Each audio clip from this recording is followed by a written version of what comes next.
কিন্তু ক্যান্সার যখন একটা মানুষের হয় তখন সেই মানুষটা তার নিজের পরিবার থেকেও অনেকটা বিচ্ছিন্ন হয়ে যায়, নিজের সমাজ থেকেও বিচ্ছিন্ন হয়ে যায় এবং তার আশেপাশের মানুষজনও দেখা যায় যে তার কষ্টের ভাগ নিতে পারতেছে না।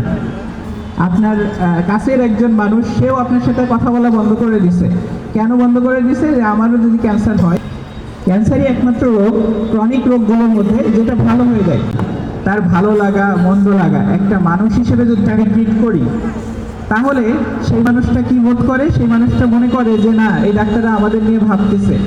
আমরা যতই কষ্ট করি আপনারা সেটা বুঝেন না, কিন্তু যখন একটা রোগীকে আমরা মানুষ হিসেবে ট্রিট করব, তার ভালো লাগা মন্দ লাগা সমস্ত বিষয় নিয়ে যখন আমরা ট্রিট করব, তখন সেটাকে বলে পিপল সেন্টার্ড কেয়ার।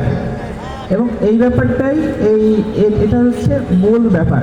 কারণ কি, অন্য রোগের ক্ষেত্রে এটা খুব একটা বিষয় না, কিন্তু ক্যান্সার যখন একটা মানুষের হয় তখন সেই মানুষটা তার নিজের পরিবার থেকেও অনেকটা বিচ্ছিন্ন হয়ে যায়, নিজের সমাজ থেকেও বিচ্ছিন্ন হয়ে যায় এবং তার আশেপাশের মানুষজনও দেখা যায় যে তার কষ্টের ভাগ নিতে পারতেছে না, উপরন্তু তার কষ্টটা আরো বাড়াই দিচ্ছে।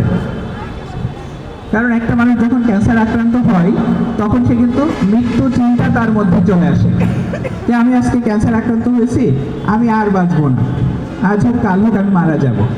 ঠিক আছে? তো চিকিৎসার পথে অনেক রকম প্রতিবন্ধকতা থাকে। প্রতিবন্ধকতাগুলো হচ্ছে যে টাকা পয়সার হিসাব বাদ দিলা, আপনার পরিবারের একজন সদস্য বলবে যে ক্যান্সার হয়েছে, তার জন্য খরচ করলেই লস। ঠিক আছে? আরেকজন বলবে, আপনার যদি হাজব্যান্ড ওয়াইফ থাকে, একজন মনে করবে যে হচ্ছে তার সাথে তো আমার আর থাকা যাবে না, আমারও ক্যান্সার হতে পারে, তাই তো? তারপরে এমন মনে করবে যে হচ্ছে আমাকে অন্য পথ দেখতে হবে, দেখা যাচ্ছে একজনকে ছেড়েও চলে গেছে, তাই কি না? এই জিনিসগুলো আপনাদের কষ্ট বাড়ায় দেয় কিনা?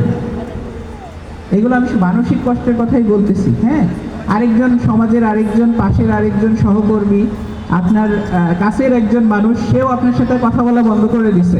কেন বন্ধ করে দিছে? যে আমারও যদি ক্যান্সার হয়, যদি ছোঁয়াচে হয় এই ব্যাপারটা।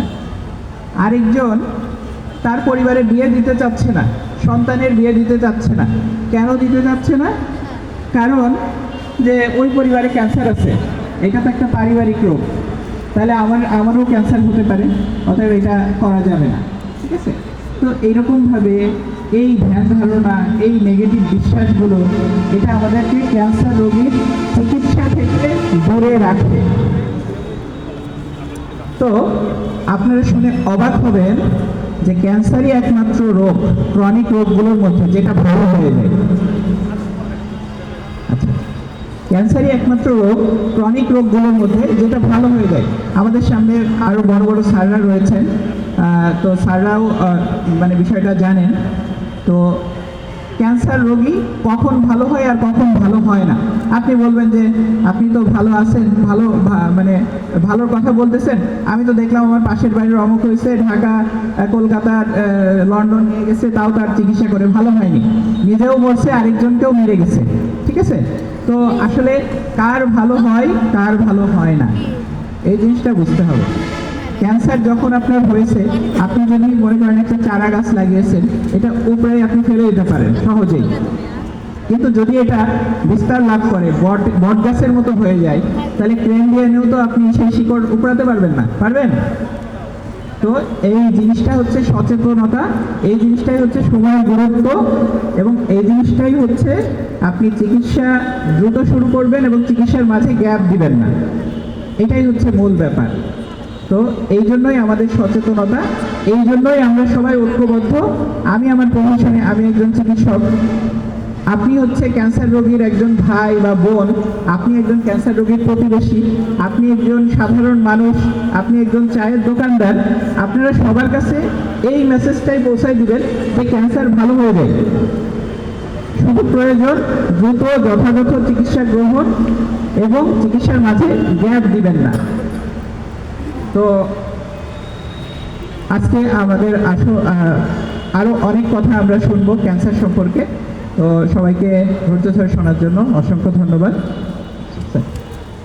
এ-